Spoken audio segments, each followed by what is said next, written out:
to go out and learn the basics, to get a fundamental understanding of how the kit works, to get to a stage where you're even capable of skiing beyond the nursery slopes and onto the intermediate runs on your first afternoon. And what that really means is that you've taken away that limiting factor of your experience and your ability on the first day, and it allows you to move from the nursery slopes up into the wider resort. Now, if you're going with friends as well that have already skied, that alone will help you to go and meet them for lunch, for example, on the first day, or meet them for drinks in the afternoon bars that are actually up on the mountain. And that is it's a really big deal for a lot of people. But also, if you're investing a great deal of money, there's no point wasting that money then on spending it in the nursery slopes in the nursery area for the first couple of days of your holiday. You really want to be out there experiencing the environment. So this preparation that we do, it's a great way of preparing yourself for your holiday, but it's also a great way of making sure that this sport is for you and that it's something you're going to enjoy and get the most out of. Not to mention the fact that if you come to Sno Zone here, it's always going to be professional tuition from an English-speaking instructor who is probably a UK citizen who has English as their mother tongue. And that as well really help, because sometimes you'll go away on holiday and you'll find that your instructor abroad might not speak English. They might be trying to explain things that they can't necessarily do so fluidly because English isn't their mother tongue. So that in itself gives you a massive advantage, because you'll have a good understanding of what they're trying to communicate to you just by having a basic knowledge that you've learned in the UK. Not to mention the fact that actually in a UK snow dome you can get to an incredibly high level of competency. It's unbelievable what you can actually achieve here, and you'll find that James Woods, as I mentioned earlier, the UK's #1 skier, he is capable now of winning world championships, but he's done so by learning, in the UK at Sheffield Ski Village and at Sno Zone in Leeds. So that itself has really helped us to kind of, boost our position in the UK, because it's something that's achievable to become a world champion out of an indoor centre, which is phenomenal. So you don't have to go on the nursery slopes when you get there. How many hours work do you need to put in the UK place? I would say in the UK you really want to aim to put in 7 or 8 hours. But everybody's different, and I think it's worth noting that some people might take a little bit longer to acquire the skills, and others might do it in a much shorter time as well. The most important thing that people forget is that it's not like a course in computers or IT or anything like that, where you would turn up and do a session, go home and revise, do a session, go home and revise. What you actually have to do is acquire a skill. And much like learning to walk as a child or anything like that, it may take some time and some repetition of movements and some practice. So book yourself in for a course, but then don't have too much in the way of expectations on yourself and how quickly you actually acquire the skills. Your instructor will help you move forwards at an appropriate pace. But it's worth bearing in mind that everybody's different, and even in a group of 10, there will be 10 individual rates of learning in there. The instructor's role is to meet your individual needs and to facilitate that process so that you can gently move towards your goals in a very, very safe manner. You can follow me on Twitter @holiday_hut. Clubs, organisations, activities, all these sorts of things have their own unique language. Words which those in the know what they mean, and those on the outside haven't got a clue. I mean, even presenting radio shows as phrases which listeners probably won't understand, and I don't understand either because nobody in the trade would share them with me, the swines. But you know what I mean, there's always somebody down the pub dropping some words, and you're trying to sound big and clever and knowledgeable, and you've no idea what they mean. Well, snowboarding is no different, but we're now going to find out one or two from Simon. He's going to explain what they are, what they mean. So next time you're down the pub and somebody goes on and on about something, when it comes to doing snowboarding, you can just nod knowledgeably and then ask 1 or 2 questions to show how much you really do know about snowboarding. Snowboarding terms, what are the common ones and what do they mean? Right, the most important snowboarding terms you need to know are regular and goofy, because people will talk to you about this, particularly in your early stages of learning. Goofy and regular is about which way round the board goes. If you can imagine standing sideways on a surfboard, snowboard or any other board, you might have your right foot forwards or your left foot forwards, and most people have a preference. Now, it doesn't really relate to which foot is your stronger or dominant leg, but really your preference alone. Now, I'm a goofy rider. What that means is that I ride with my right foot forwards on the board. Some people are regular, and in fact the majority of people are regular, and they ride with their left foot forwards. And as you can imagine, with a percentage of right-handed and left-handed people, that doesn't really relate to which hand is their dominant hand or which leg is their dominant hand when you consider that regular would be left foot forwards. But it is really about preference, so there's a number of ways you can tell. But yeah, the most important thing there is goofy and regular, understanding those, and then understanding the parts of the board that you need to know as well. So the nose of the board would be the front of it, the bit nearest your dominant, your goofy or regular foot. The tail of the board will be the back of it for obvious reasons.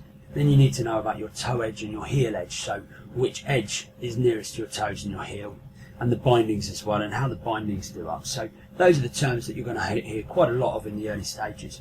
As you get a little bit better, you might be listening to people talk about snowboarding in the intermediate sense. They might be talking about riding switch or riding cab. That all talks about the way in which you're riding. Are you riding with your right foot forwards when you're actually a regular rider, so you should be going with your left foot forward? So that would be riding switch because you're the other way round. And then you'll get into tricks and you start to hear people talk about 1s, 3s, 5s and 7s, and that's the number of the rotation that they might be doing. So a 1 is a 180, a 3 a 360, 5 a 540, and you see how they kind of become a bit more cool and hip as they start to abbreviate the spins. I was thinking back to when I was skateboarding a long time ago. Yeah, my left foot was forward. Yes, so you've been a regular rider. Yeah, I came off a lot as well. Yeah. How expensive is it as a hobby? Do you need to invest heavily when you're in kit and lessons? Yes, I think the early stages can be quite pricey for people. What I think it's worth remembering is if you imagine booking yourself a holiday where you went away and you were going to do sport continuously for 5 or 6 days, the benefits of that far outweigh the cost to me, in my personal opinion. You can see this holiday really as being a lifestyle choice, and if you invest the money in it, then it will shape your lifestyle and the choices that you make in the future, because you'll have the board, the kit, and suddenly skiing and snowboarding becomes far more accessible to you. That said, you can do it on a budget, and it can be done quite cheaply. The best way to do it on a budget is to talk to a local tour operator about what deals are going at short notice. The other ways of doing it are to look at going in groups so that you can split some of the costs, and also look at hiring equipment as well, and the packages that you can do when you're hiring equipment. And you'll find some of the local hire companies, or if you pre-book your hire, will do things at a discount. They'll also do 2-for-1 deals and things like that. So going in groups and really being a bit savvy about how you spend the money can help to keep the costs down. As for lessons, the best time to learn skiing and snowboarding is in the summer, because most of your UK snow domes are doing some sort of deal or some sort of offer to get people into the sport at those stages when it's quite quiet. That's the other beauty of it. If you come in the summertime, you'll find it's very, very quiet on the hill, and you've got a lot more space and perhaps a lower ratio of pupils to instructor in your groups as well. So my advice to anybody wanting to learn is try and get some training in the summer period. That will really help you to get the most out of your lessons, and then look for those key deals that you might get in the season at short notice, and book online for your best deal on equipment hire before you go to the resort. Checking it out before you check in on the John Guinn Travel Show on ukhealthradio.com.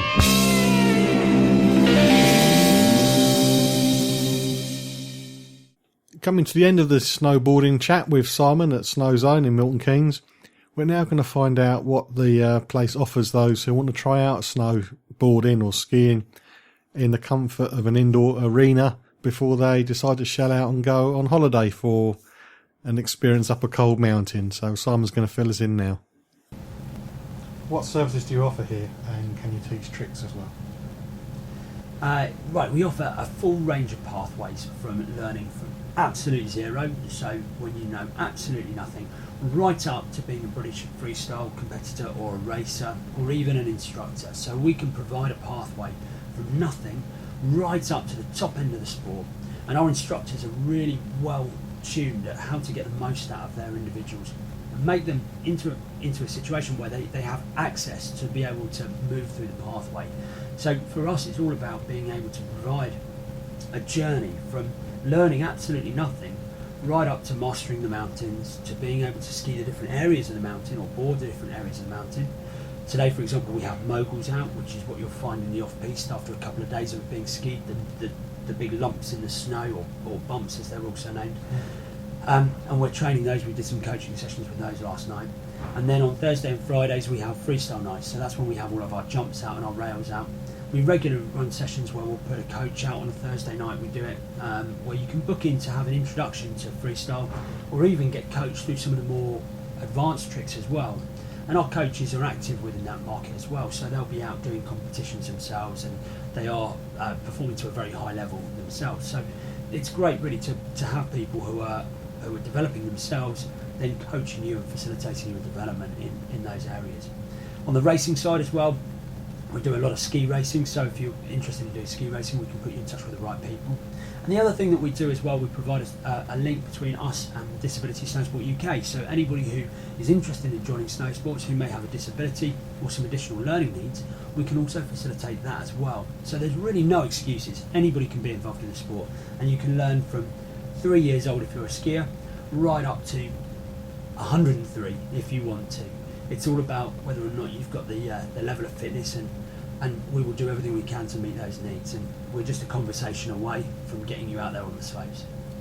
Do you offer trial sessions for people so they can just try for a few hours to see if they're going to like it or not, and how much would that cost? We do. We offer what we call our level 1, which is our introductory course. Now that's an hour and a half, but actually 60 minutes of that is spent on snow, and the other half an hour is spending time getting people ready for the lesson, showing them how the kit works, how to put it all on, and really to make sure that the 15 minutes before the lesson and the 15 minutes after the snow period, I should say, it's there to help you kind of get ready and debrief of the session as well. Now the reason we do that session for an hour and a half is because there's so much information to deliver during that first session. We felt that just adding that extra half an hour, gave people a little bit more time with their instructor off snow to help go through all that information. From my point of view, that really is your taster session, because it's an opportunity to come out and find out whether or not this sport is for you, and whether you feel you can really carry on with it and you want to achieve it.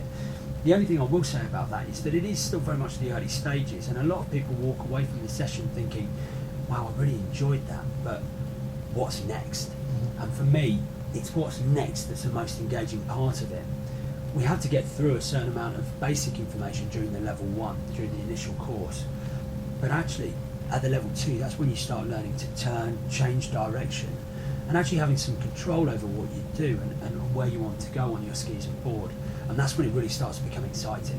So what I would say to anybody who wants to try it, I would say don't just come and do a level 1, but come and do a level 1 and a level 2. It gives you a really good snapshot of what you're looking to do and how you're going to achieve it, and also takes you to a level where you might walk away from the session feeling a sense of pride and achievement in what you've done.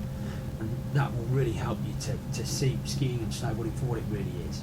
How can listeners find out more about your training? The best way to do it is through the website, so it's www.snozoneuk.com. In there you'll find all of the information you need to book. You can also search through lessons there, see what we offer. You can book online as well.